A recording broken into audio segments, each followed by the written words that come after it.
Yes, the wonderful latest invention of modern science. It has opened the door of innovative education systems. It has brought about a revolution in the field of information, communication, preservation, and data processing. Generally, our young learners are attracted to it as a sophisticated investigation to the young generation. It should be more flexible to the global education system through the Oxford Summit of Leaders. I hope our global expected that information technology will be more free to access by our learners. It is expected that information technology will solve lots of problems in our world. Science should be devoted to the greater welfare of mankind. We would like to conquer and overcome poverty and diseases with the help of science. So knowing and learning of science are very urgently needed to our global education system. Our moderators, speakers have focused their different valuable presentation here.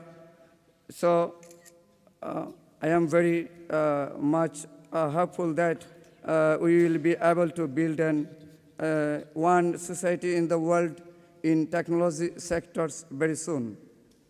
It is my pleasure to meet you all in this auspicious event. Actually, all of my friends and rich knowledgeable people from different countries, from different universities, scientists, writers, researchers, has focused their valuable speech here. So we can be benefited from their valuable speech. I have nothing more to say because already all of my first speakers has focused a valuable speech in here. It's nice pleasure. I am too much. I am overwhelmed, and I am very much grateful to deliver my speech here organized by the Oxford Summit of Leaders and Science and Education. Thank you. Thank you, everybody. I wish you a good luck, everybody. Thank you.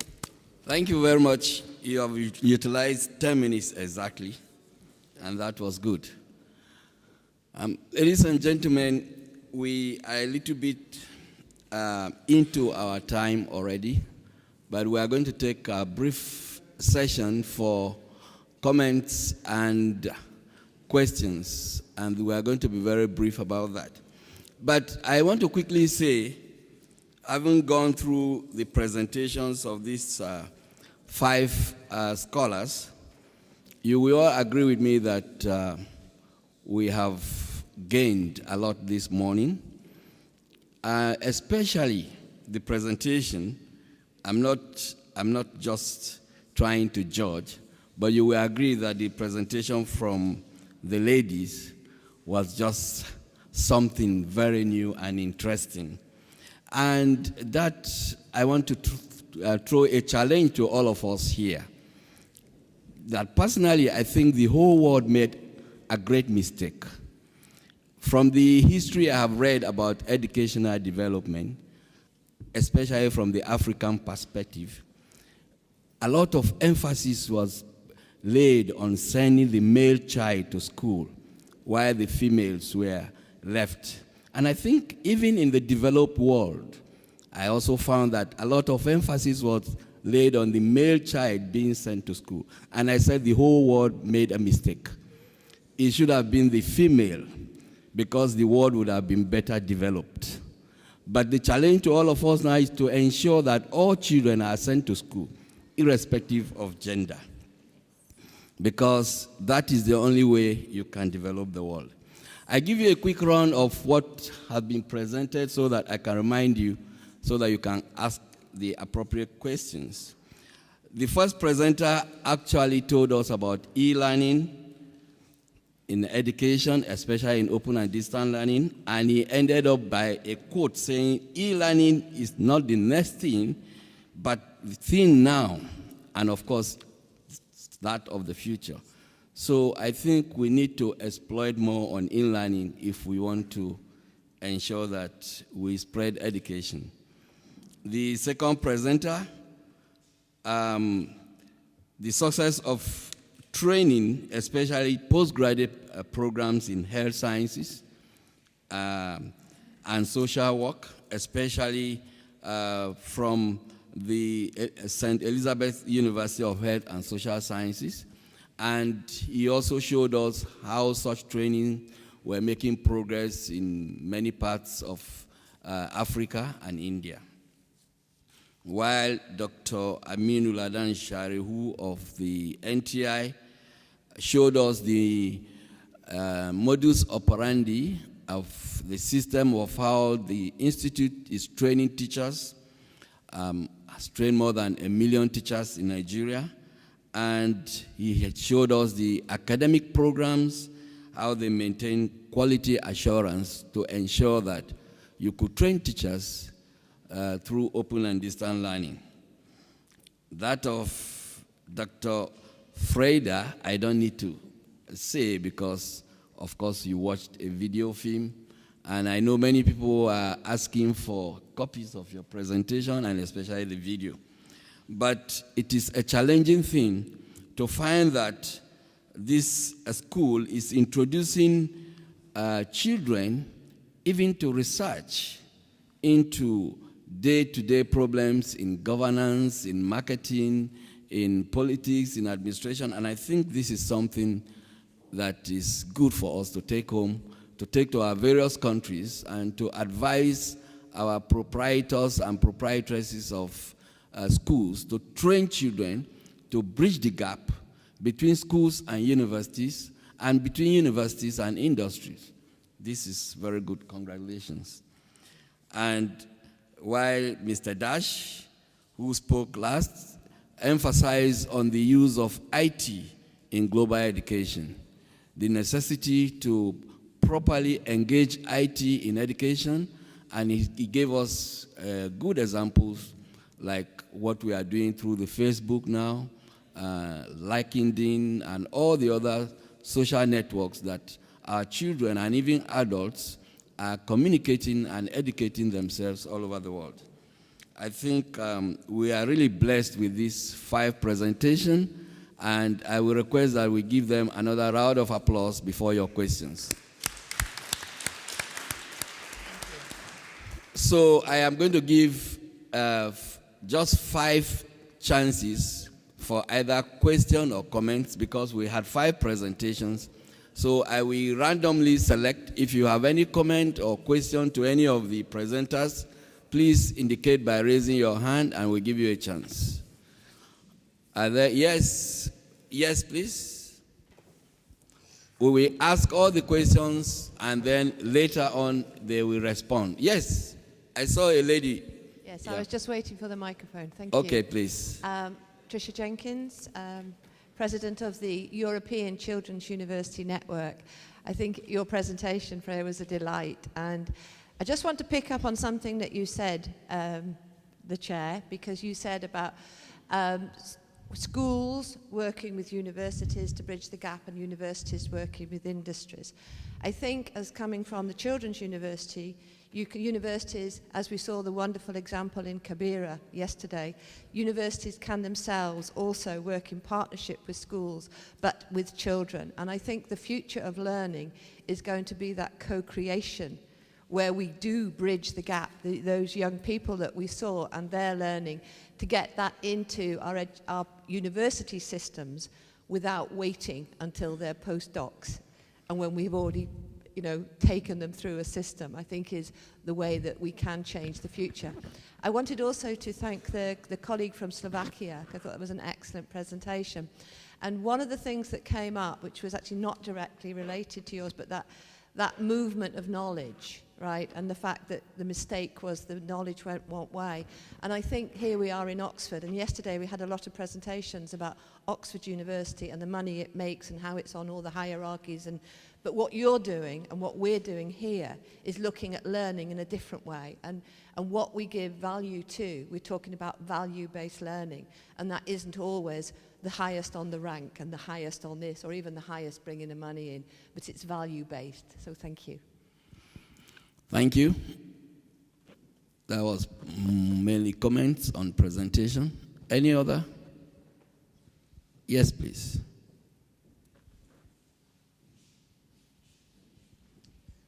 I'm Mahuba from South Africa. I think over the past 2 days, I've listened a lot about future universities, children's universities, and the role of children.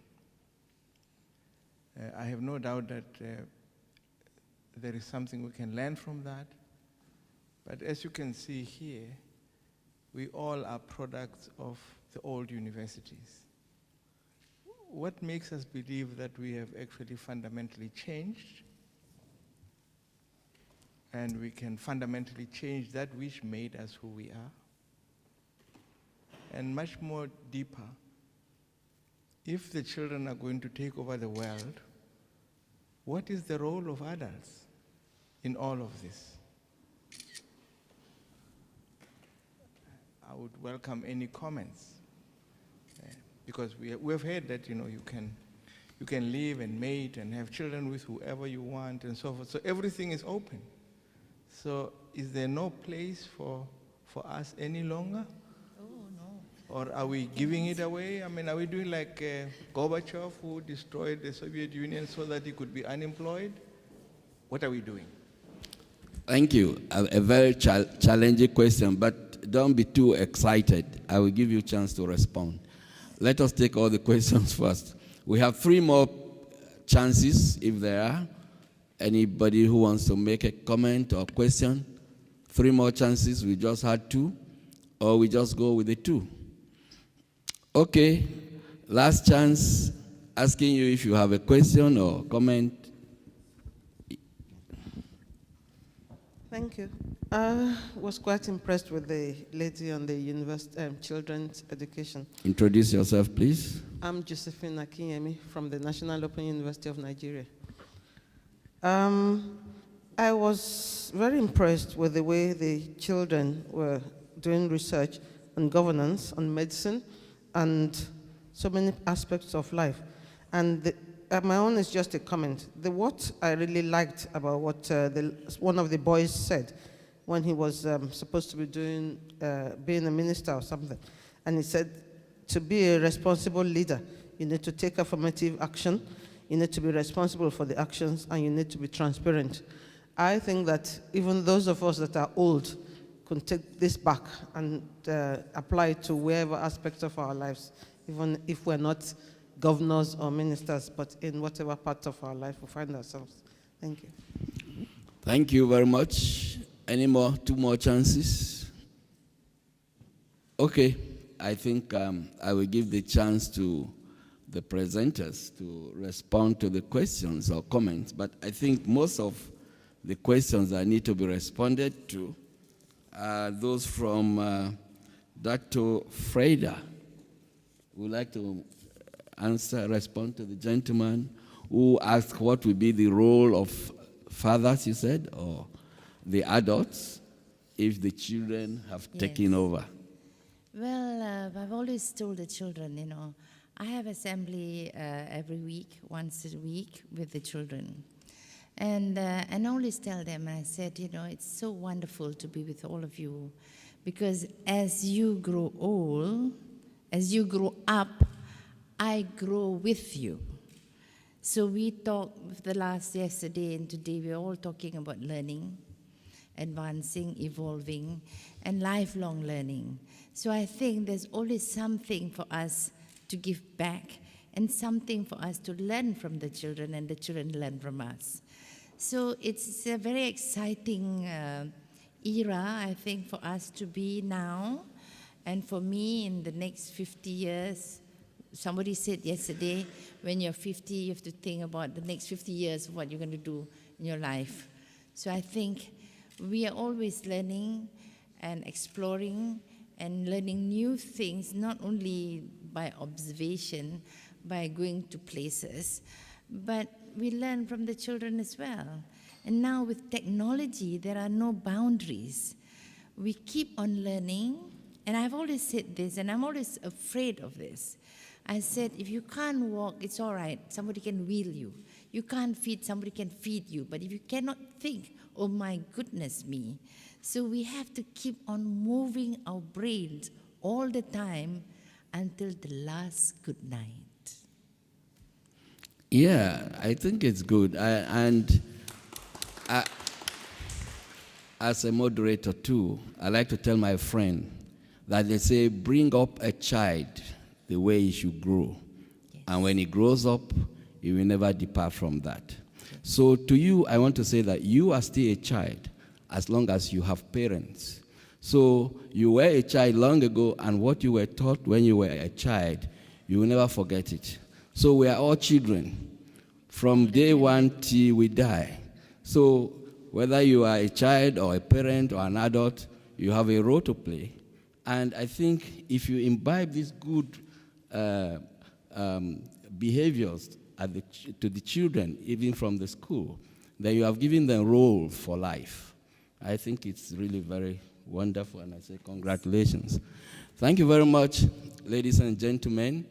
I am sure you agree with me that this morning has been very enriching. And I want to thank all of you, thank the presenters for their presentation. I want to give a last moment to the people at the table, as well as Dash, if you have anything to say before we round up. Yes, Dr. Yeah. Thank you so much. I just want to say a little bit on the issue that is being discussed, the issue of bringing up children who will serve as leaders one day, who will take our position. But I think I remember in our country there's what we call a military school, where young military boys are being trained and brought up. And there's one magazine they call The Junior Leader. And I think I had the child I actually brought up who actually passed through that school.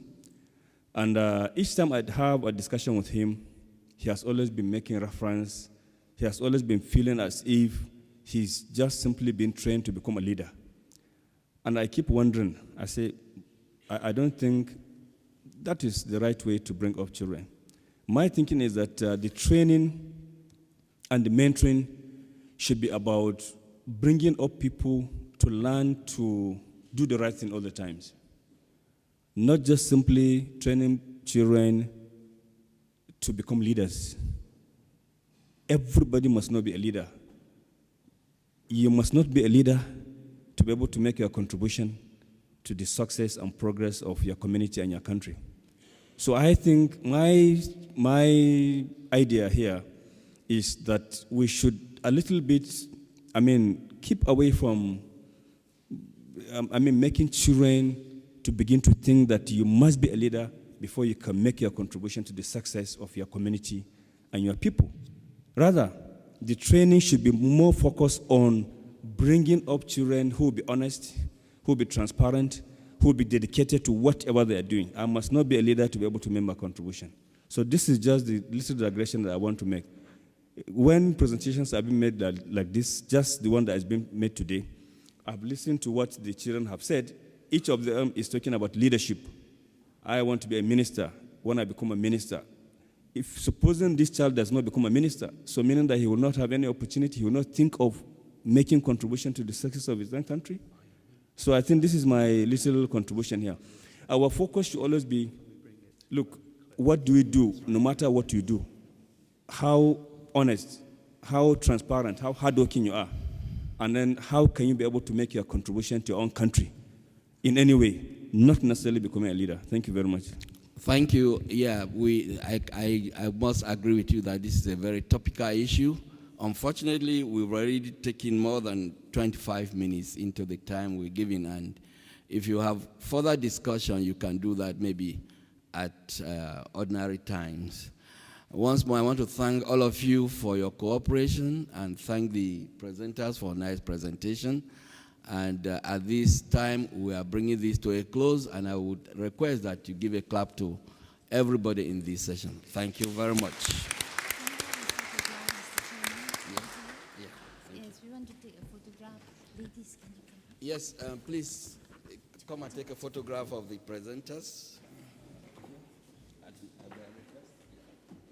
The excitement slowly settled down from that recent excellent batch of presentations.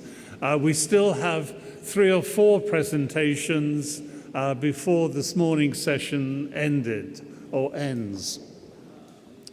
Now, because Professor Tenebe's disciplinary approach was so successful, I think that we will continue the clapping moderating for the rest of the morning. So each of the following sessions will be strictly cut off after 10 minutes with a 2-minute warning before the end of it. So can I please invite Dr. Patrick Kalifungwa up to the podium, please. Dr. California is Vice-Chancellor of the Livingstone International University of Tourism.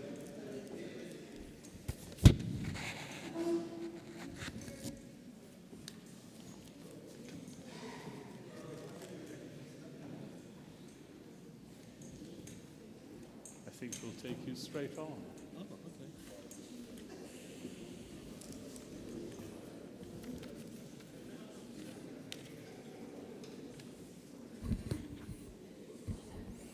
Good afternoon, ladies and gentlemen.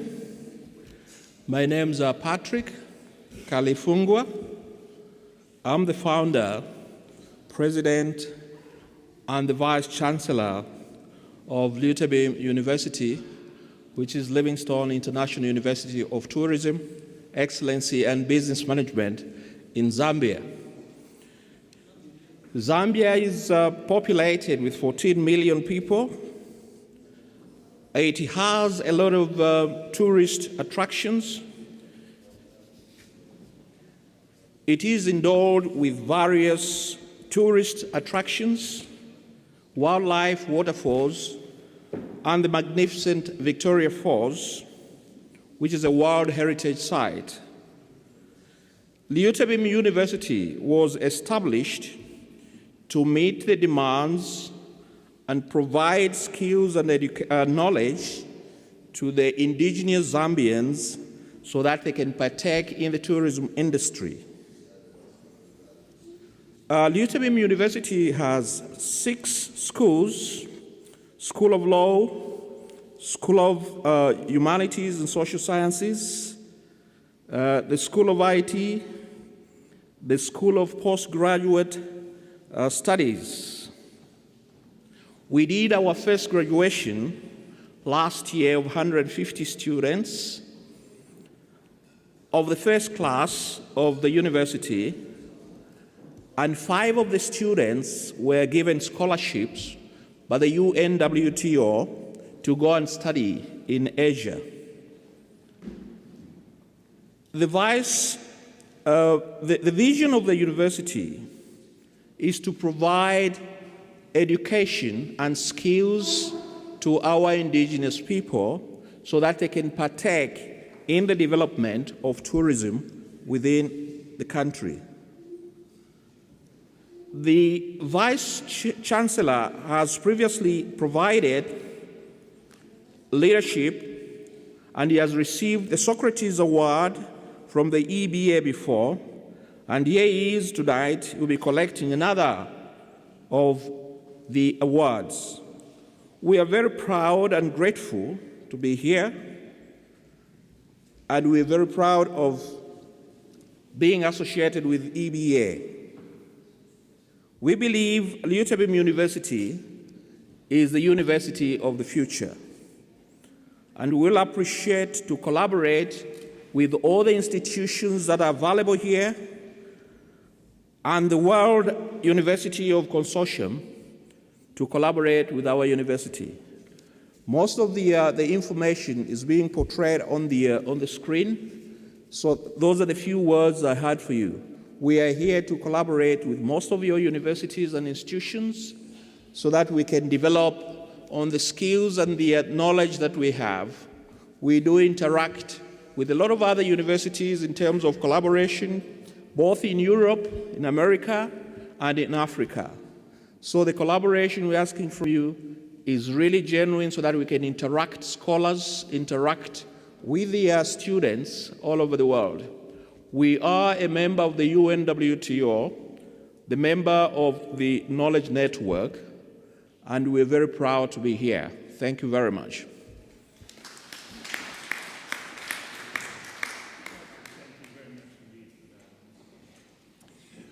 Can I now invite Professor Aygun Attar to the podium? Hi.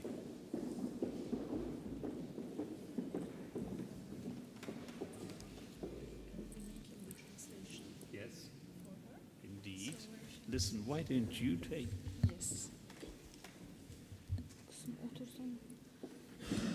Merhabalar sayın meslektaşlarım.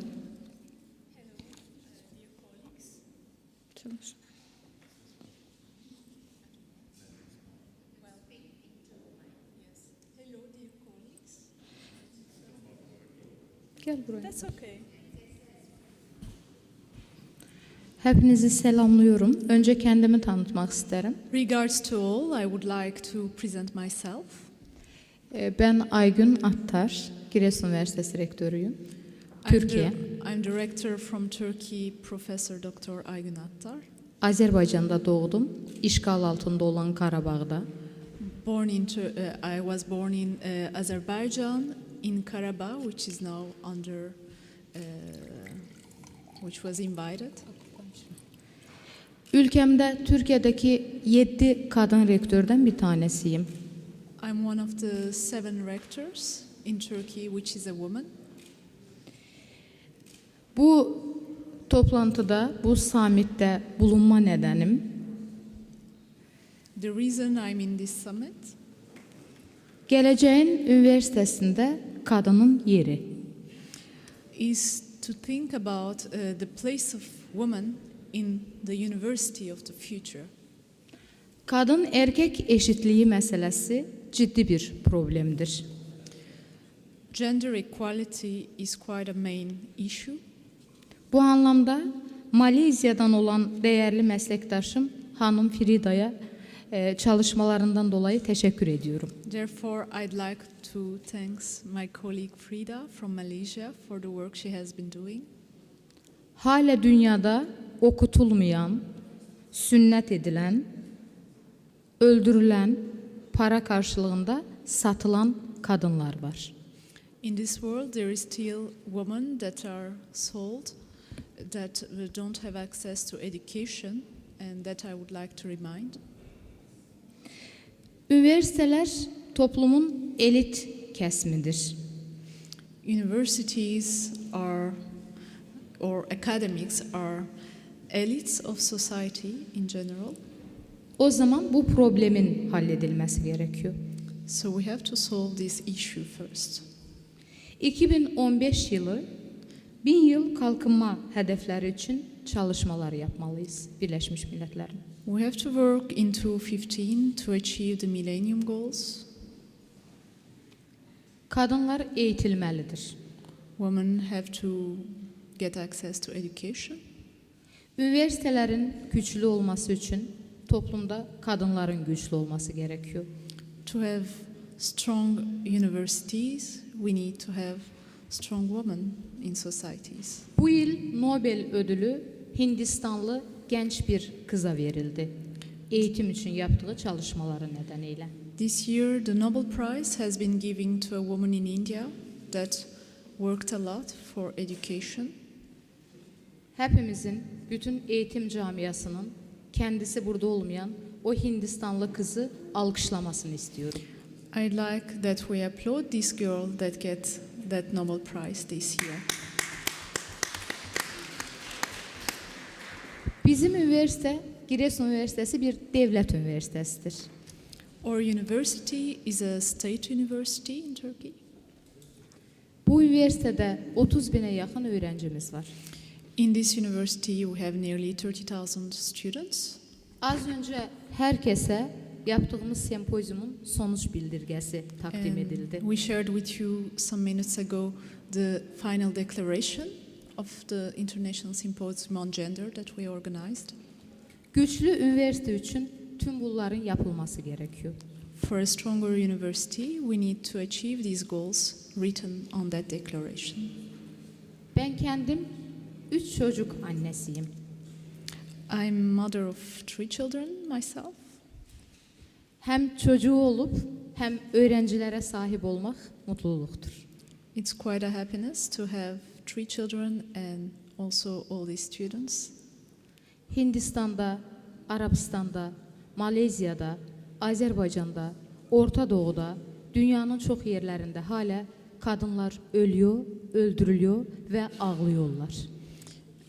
There is still in the world women that are killed in different parts of the world, in India, in Malaysia, in Azerbaijan, in all these areas that we are coming from. It's quite a hot topic still. Kadınlar savaş istemez. Women don't want war. Akademiyaların, üniversitelerinde barış istemesi gerekiyor ki istiyorlar da. Academics should also claim for peace so that we live better. Bu summiti oluşturanları tebrik etmek istiyorum. I'd like to congratulate the organizers of this summit. Ama lütfen geleceği projelendirdiğimiz zaman önceliğimiz toplumun temel figürü olan kadınlar, Down sendromlu çocuklar, kimsesizler yurdunda bizi bekleyen yavrular olsun. But please remind that our task should be as academics to keep in mind all these women, all the children with Down syndromes, for instance, but also those who are homeless. Giresun küçük bir şehirdir. Giresun is a little city. O küçük şehirde büyük dünyayı, büyük dünyanın problemlerini düşünen bir avuç akademisyen var. And in that city we have a little university like the one we have, and we have worries based on everyday life, but that concerns the whole world. Şimdi ben o üniversitemi size tanıtmak istiyorum ve hepinize teşekkür ediyorum. So now I will present the university movie we have done, and we thanks again all of you.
reklam değildi.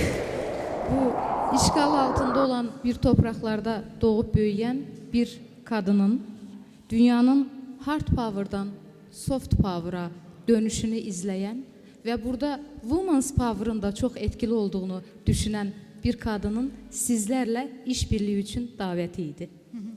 So this was an invitation movie of a woman that was born in a land under invasion, and later on, despite the hard power of the world, turned to soft power and showed the power of woman. So she invites you now for cooperation with us. in the Hepinize university. teşekkür ederim. Thank you very much.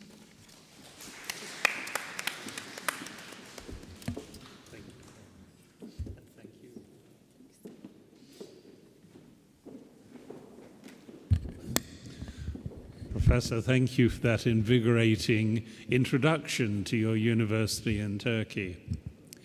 Can I now invite Professor Camelia Tolkan to take the podium, please?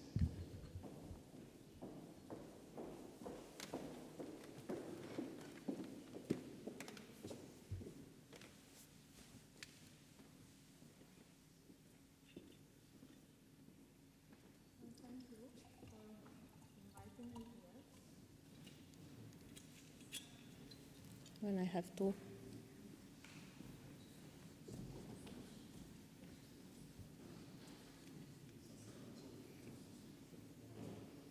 Will you please help me with?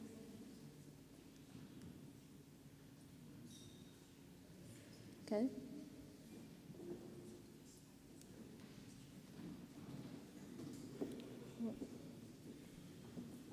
Okay. So, I think, in my opinion, that any professor wish at least to visit Oxford, but to get to speak in the front of such audience in such amazing place, it's a great honor for me, and thank you for inviting me. My university, it's a state operating university. It was established in 1945 by a royal decree by King Michael I of Romania. Our history began with 1945. There are 3 milestones in our history. In 1945, the Faculty of Agronomy was established. In 1962, the Faculty of Veterinary Medicine joined its faculty. And in 2013, so last year, our university took the name of his founder, King Michael I.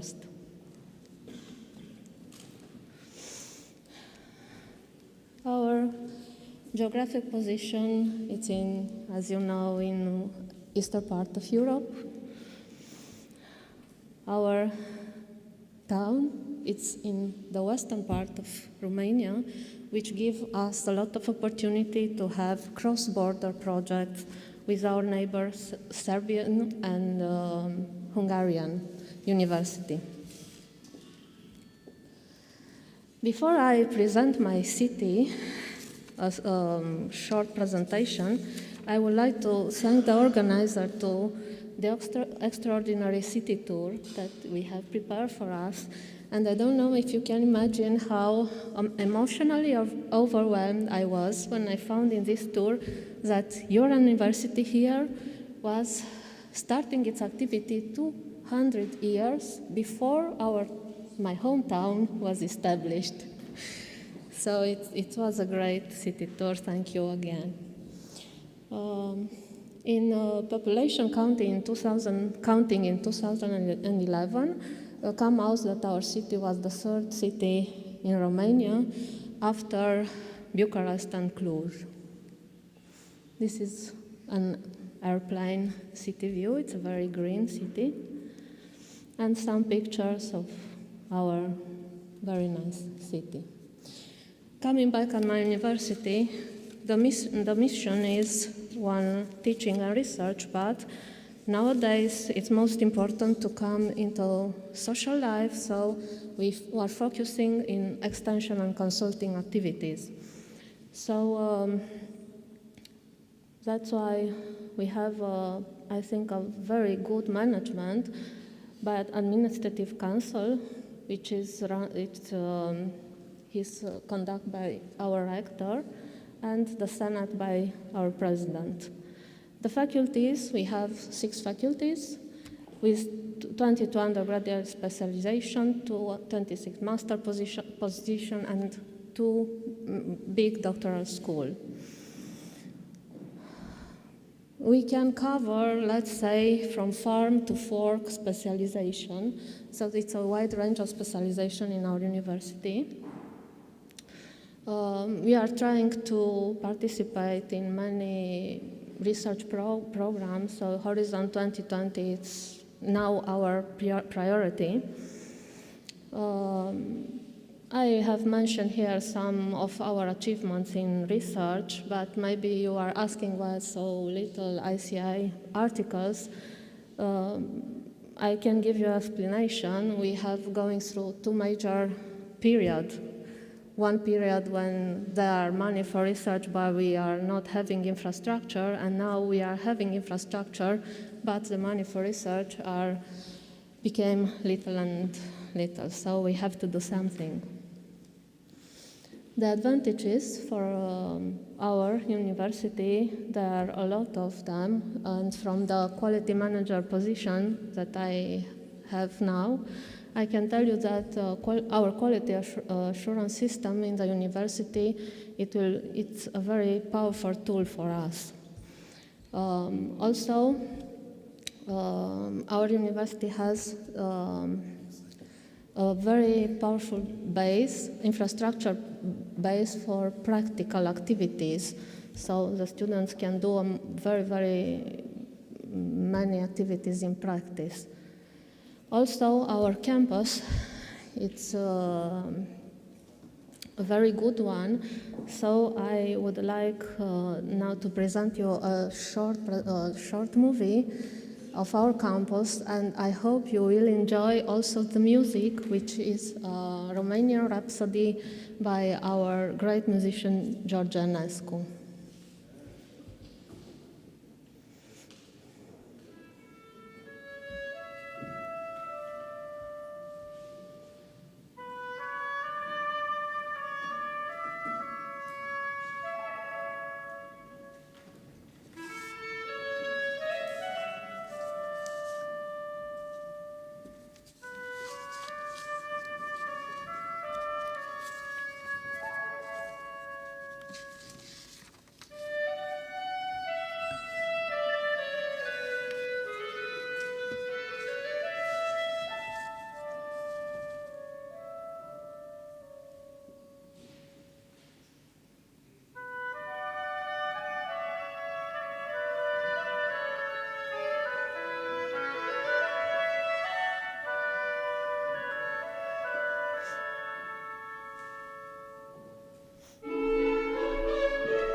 Thank you.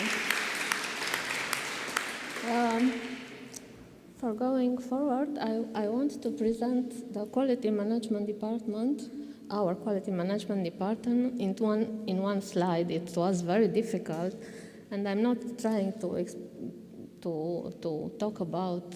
I can talk about 1 hour about each of these items, but I want to point out our participation at the first quality conference, which was held last year in Bonn. And at this conference, at the same table, they are staying for the first time the English quality assurance agencies, the German one, and the French one. So it was a very useful for me conference, and from 800 participants, I was surprising to see that you can count on the fingers of one hand participants from academia. That means that in the terms of the quality assurance, it seems to me that academia quality assurance and stakeholder quality assurance are going now on the separate way. I was very pleasant surprised when I found out that at this important conference, another participant from Romania, Mr. Andronia, which is the representative of the veterinary college from our country, that it seems that now we are going on the same road. That it's very nice to highlight, very important to highlight. Very quick discuss about our research infrastructure. We have just finished a very important research infrastructure, over 12 million euro. I can send you more and more information about our facility, but I want to share with you very small details, which for our management team was very important. In this facility, we have a lot of halls for teaching. And the member of the management team, they are very young. I am a part of it. So we have decided that halls to have the name of our teachers, our professor, older one. So we have set up 3 conditions: to have big achievements, to be retired, and most important one, to be alive. So at the opening of the building, we invited the retired teachers, and it was a great moment when they were seeing their name as an expression of respect from the new generation, let's say. Otherwise, it's a very big infrastructure. I can talk more about it, but I will send you all details if you are interested in collaboration in these topics of research. Few photographs from this infrastructure, and an older research facility. It's an interdisciplinary research platform in which we have accredited laboratories. One of them is for soil analysis, for food safety, and for GMO, genetic modified organisms. So, thank you for your attention.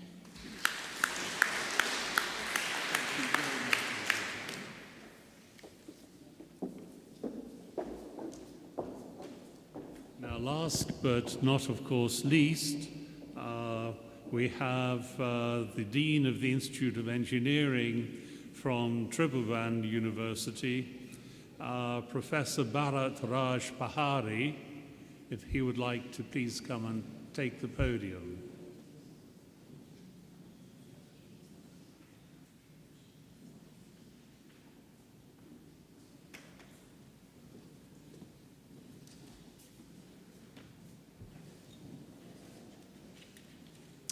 No? Well, we are the poorer for it.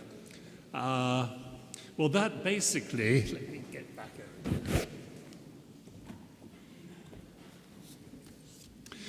That basically brings us to the end of the formal session on education and science. It's been a long journey. It's been a really interesting journey. I find myself the difference between yesterday and today quite enormous. Yesterday, I felt somewhat depressed. We had a number of presentations from various parts of the world looking at the higher education, the tertiary education sector. And to me, there seemed to be a lot of confusion. There seemed to be a lot of suggestion that the higher education, the tertiary sector, had lost its way, had lost its purpose, and that there was a real need for reinvention. Today, I have heard a lot that encourages me to believe that reinvention is on its way. Now, if I take one small thing with me away from this conference, it will be the closing remarks of one of the students on the film from Chapaka School.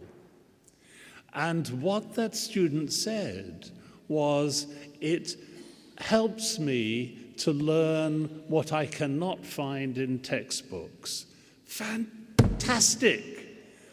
Fantastic.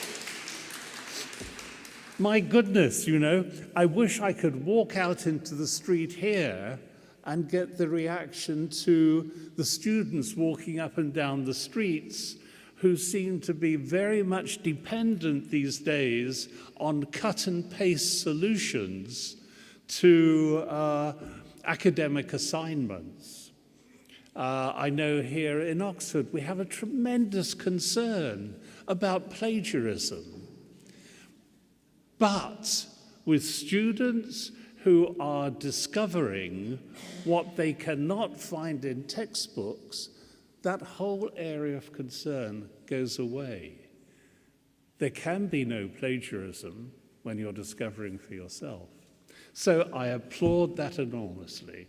And it just gives me such hope and encouragement that, yes, maybe the tertiary sector is confused, but pushing up behind it is this well-informed secondary education sector who will bring new life, breathe new life into the higher education echelons.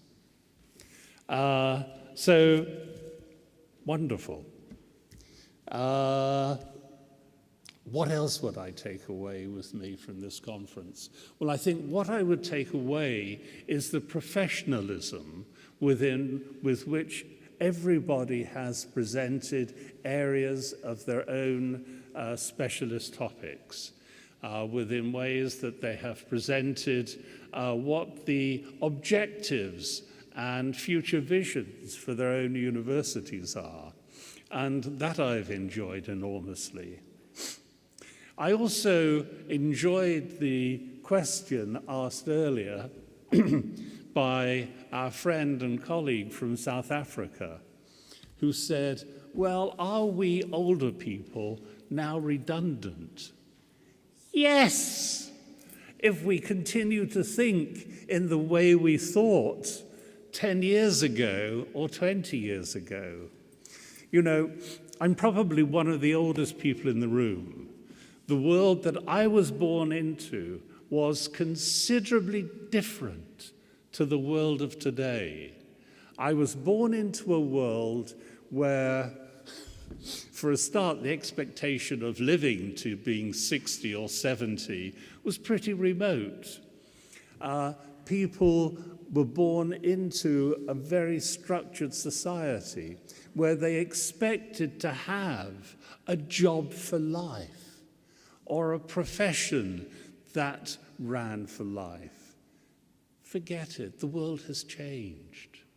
We now need to reinvent ourselves, not just once, not just twice, maybe 3 or 4 times. And if we believe what we hear from Baroness Greenfield, who gives us the depressing news that we're all going to live to 100 and more, then that reinvention is going to happen even more times during our life. So we are all part of this lifelong learning journey. And the sooner we start on it, the better we're going to become equipped to live with it and grow with it throughout our lives. So yes, I found those aspects tremendously invigorating, and thank you all very, very much indeed for making me aware of them.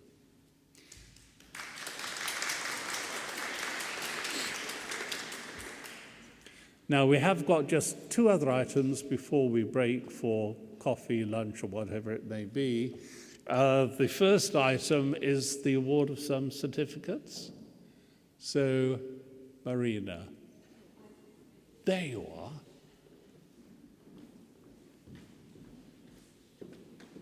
You have them. We have the Club of Rectors member and the certificates. I'll announce them. Okay. Come onto the stage. Up onto there. My God. Right. Okay. Everyone can see you. Okay. Handing over to Ivan Savov while I climb up onto the stage. So, be back with you. Good afternoon, ladies and gentlemen. My name is Ivan Savov, and I'm EBA Director for International Relations. Many of you have already met me, but I just thought I'd introduce myself very, very briefly. We've all had a long day, of very interesting presentations, and I think it's high time now to have a motivative conclusion.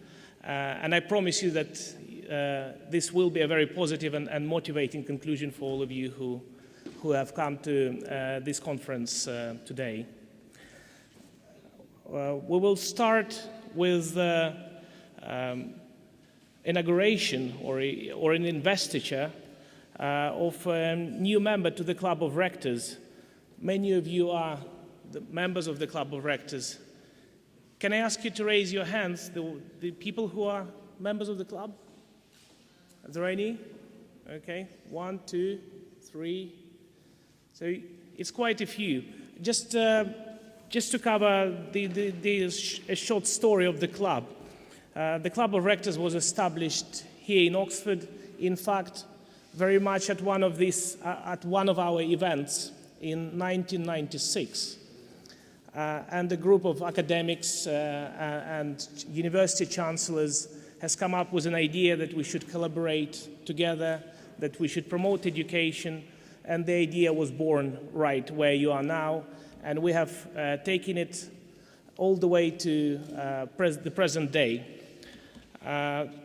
Today, we have over 100 members from over 40 countries, and that's a fact, and we're very proud of this, that our geographic spin is now from Europe to Asia and from Americas to Africa.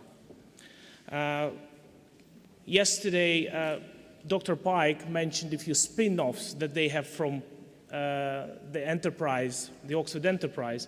Well, we have similarly had a few spin-offs, if I may call them so, from the Club of Rectors. And you also are part of those very interesting initiatives. The Almanac is one. The Speakers Bureau is another interesting idea when we take very interesting speakers over to you from Oxford and so on. And lastly, yesterday you were all part of signing the memorandum of the Oxford Academic Union. Without further delay, ladies and gentlemen, I would like to welcome our new member. Welcome to the Club of Rectors, Dr. Vladimir Kramery, CEO and Rector of St. Elizabeth University of Health and Social Sciences from the Slovak Republic.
Congratulations to you, Dr. Cremery. And I would just like to quote not an academician, but a great sportsman who you all have heard of is famous Muhammad Ali, just to really highlight the importance of community spirit within the Club of Rectors. And the quote is this: "When you are standing, your friends need you. And when you lay down, you need your friends." And I think that could be an interesting idea for the Club of Rectors, is that we all one big community and we help one another whenever we are in need.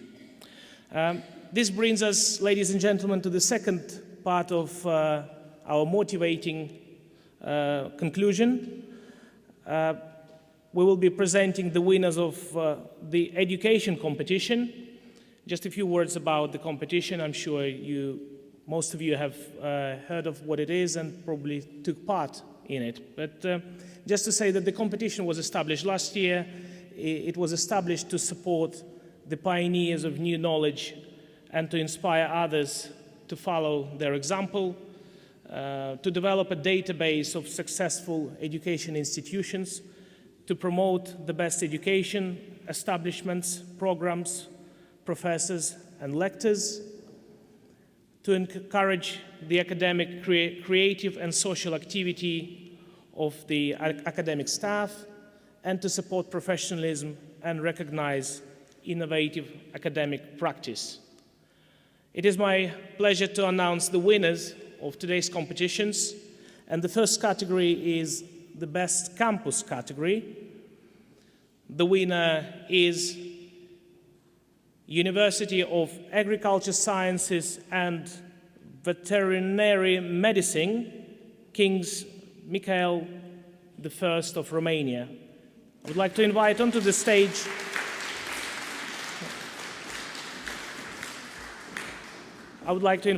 stage Professor Camelia Tolkan.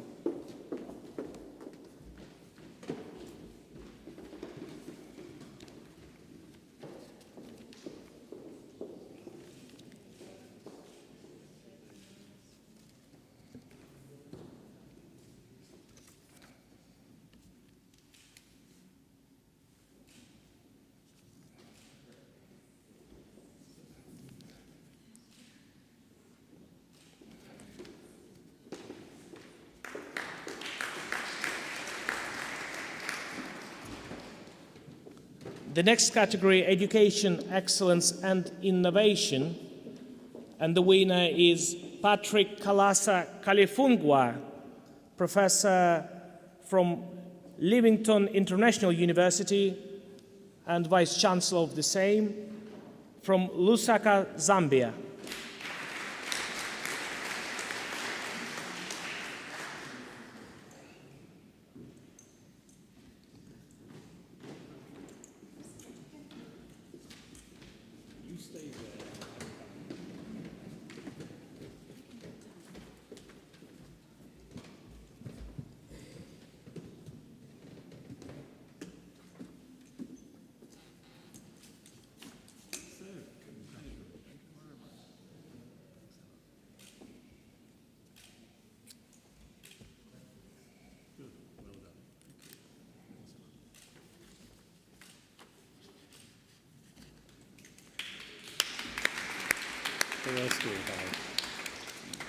Oh my God. Congratulations to you, sir, and wish you all the best for the future and for future implementations of new innovations at your academic institution. Our next category is the Best Lecturer category.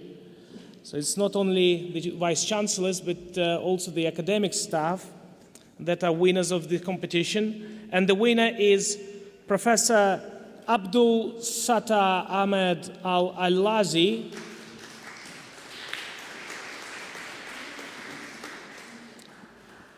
the Charter Fellow, Chartered Quality Professional, the CQI, Vice Chancellor of Etihad University from the United Arab Emirates.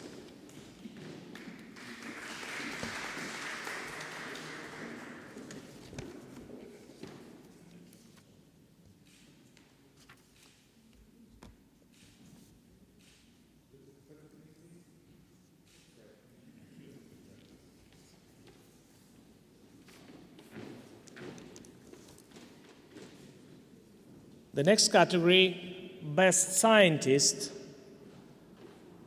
And the winner in this category is Associate Professor Dr. Rami Hikmat Faud Al-Hadazi from Hashamit University, Jordan.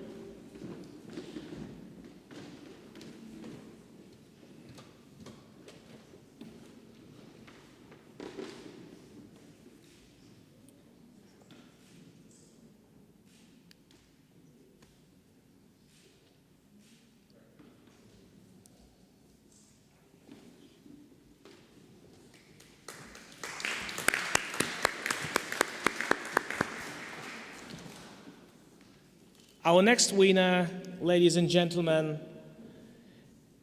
is a scientist, is a medical professional, diploma winner of 2014, the international competition Stars of Health, Wellness and Tourism, Medical Person of the Year. I'm proud to announce the winner, Dr. Nahi Yasif Yassin,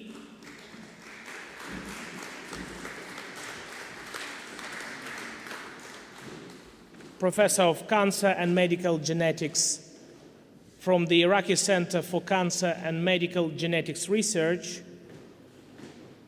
Al-Mastarija University from Baghdad, Iraq.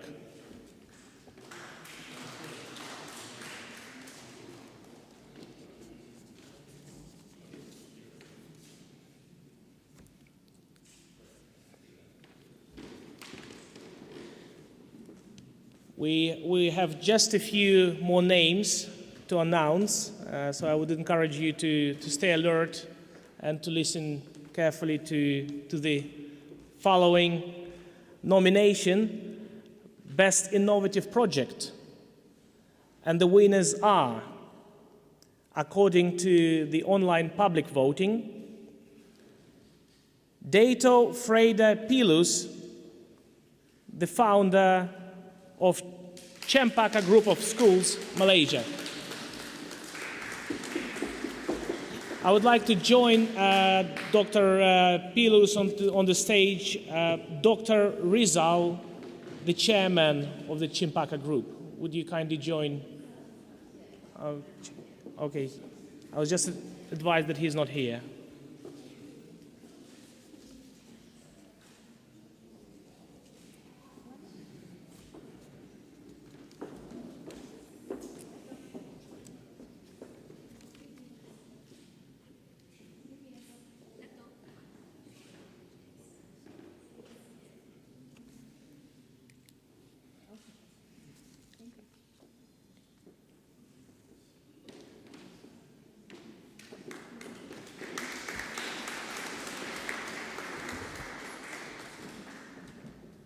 According to the decision of the Expert Council, the winner of Best Innovative Project, and the project title is Development of Curriculum for Training in Solar PV Systems in Ghana, is Dr.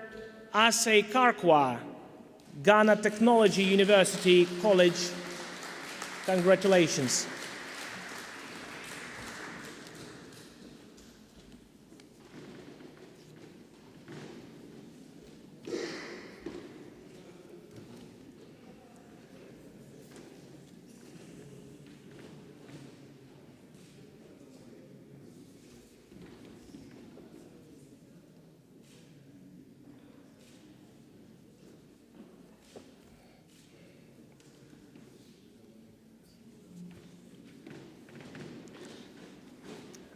The competition is a truly international, and not only because the voters of the contest come from over 20 countries, but also the winners come from even more than that. I'm proud to announce the winner of the Best Innovative Project, and the winner is Anatoly Pikalov, the president of Environmental and Humanitarian Institute from Moscow, Russia.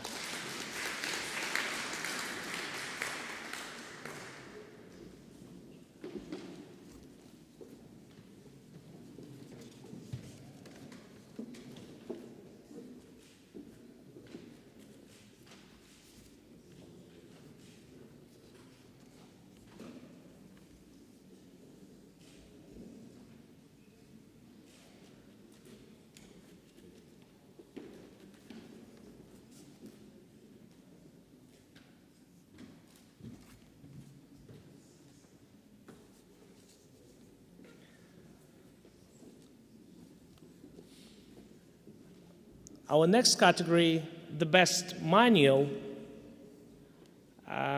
is the winner for this category is Valeria Mikhalevich, leading researcher, Doctor of Scientists, corresponding member of the European Academy of Sciences, Arts and Literature from the Zoological Institute of the Russian Academy of Science from St. Petersburg, Russian Federation. And you may be all interested to find out the name of the manual and its post-Cambrian test site foraminifera as a system in its evolution. It's an interesting book to read.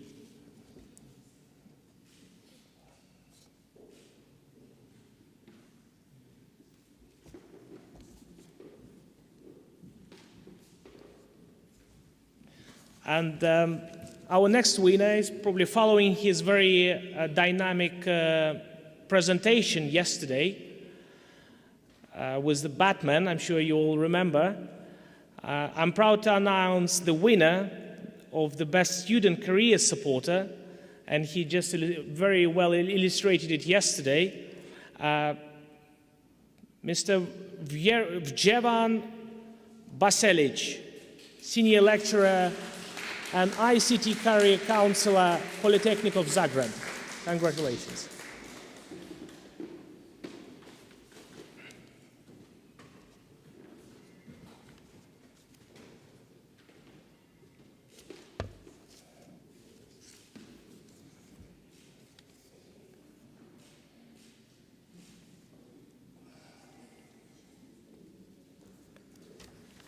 This brings us to two final categories. One was, in fact, featured in the Leaders' Times, which I'm sure you all subscribe to and read on regular basis. The library from Plovdiv. And I'm very proud to announce the name of Professor Stefan Stainov Kostyanev, Rector of Medical University from Plovdiv, as a winner for the Library and Information Center of Medical University. It's a really modernized facilities, and as I say, we informed our members about it through our Leaders magazine.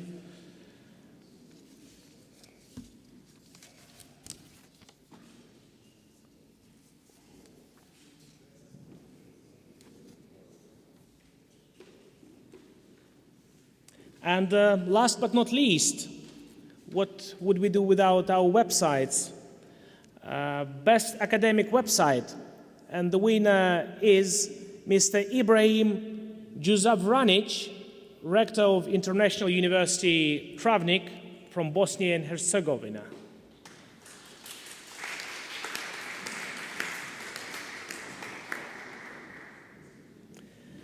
And the diploma is being received on behalf of the university by Mr. Silvia Kraljevic.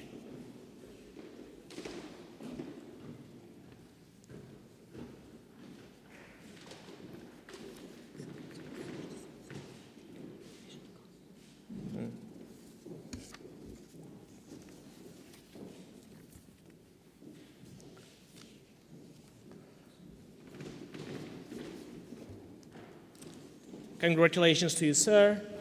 I just would like to say that this brings us to the end of this session. However, we'll have a business session in Council Chamber for those who are interested in to meet our partners from the British Chamber of Commerce, starting at 2 p.m. And of course, we started with motivation, and I think that we should conclude with motivation.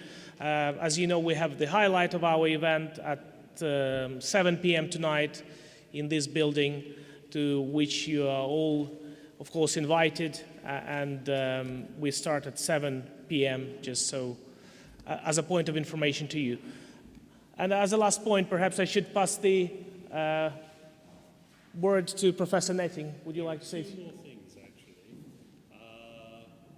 Before my final remarks, I think our colleagues from Bratislava want to make a presentation. Okay, can we invite colleagues from Bratislava?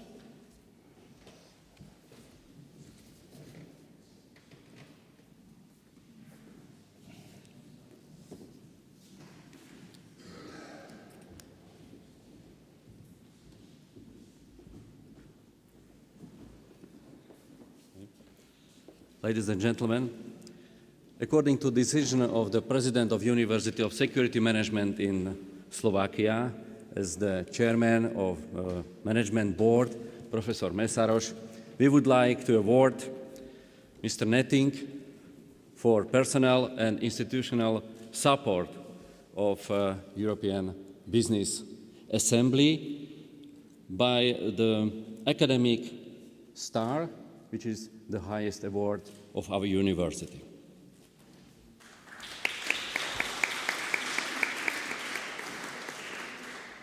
A little bit dangerous, yeah. Thank you very much indeed. Congratulations. No, I'm very honored. Very honored. Thank you very much.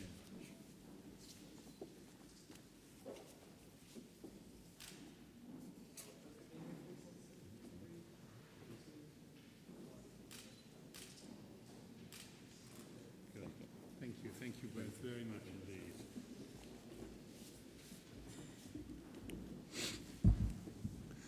And I only have one final thing to say to you before this session closes, and that is thank you to all of those who have signed our Oxford Academic Union Charter document. There are still some of you who maybe have not, and can I ask you during the break coming up to find that document, which I think is in the old library area, and to put your names to it for posterity. Good. Thank you all very much indeed. And see you this evening.